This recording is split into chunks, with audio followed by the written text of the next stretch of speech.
ETV అభిరుచి షూట్లో Bathukamma episode జరుగుతుందన్నమాట. రజిత ఇంకా మమత ఇద్దరు కలిసి బతుకమ్మని ఇంత బాగా రెడీ చేశారు. ఎప్పుడైనా సరే టీవీలో 1 మంత్ ముందే ఫెస్టివల్ షూట్ చేసి పెడితేనే కదండి ఎడిటింగ్ అవ్వాలి, అవన్నీ అయిన తర్వాతనే టెలికాస్ట్కి వస్తుంది కదా. అసలు ఎంత బాగా చేశారు చూడండి. అన్ని రకాల ఫ్లవర్స్ తెచ్చిస్తే రజిత ఇంకా మమత ఇద్దరు కలిపి పెద్ద బతుకమ్మ చిన్న బతుకమ్మని చేశారు. అండ్ వెనకాల డెకరేషన్ అంతా బాగా అయింది. అది కాకుండా అండ్ నాకు కూడా ఇద్దరు మంచిగా చీర కట్టించారు.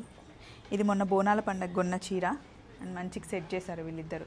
మమతానేమో మేకప్ చేసింది, రజితనేమో ఎప్పుడు హెయిర్ స్టైల్స్ చేస్తుంది అనమాట. మొన్న ఫంక్షన్కి పిలిస్తే రాలేదు దయ్యం.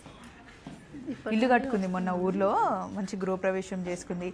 వాళ్ళ అమ్మాయి పోలీస్గా సెలెక్ట్ అయిందనమాట. తొందరలోనే పోస్టింగ్ వచ్చేస్తుంది. చాలా కష్టపడ్డది, కష్టానికి ఫలితం వచ్చిందనమాట. హ్యాపీ.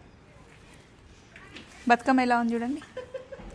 మేమిద్దరం 10 years అవుతుంది. నేను ఎప్పుడైతే ఈటీవీలో జాయిన్ అయ్యి ఇక్కడ వర్క్ చేస్తున్నానో అప్పటి నుండి రచిత నాతో ఉంది. తన కష్టం చూశాను, సుఖం చూశాను. చాలా కష్టపడి పిల్లల్ని చదివించింది. ఇప్పుడు చాలా హ్యాపీగా ఉంది. బాయ్.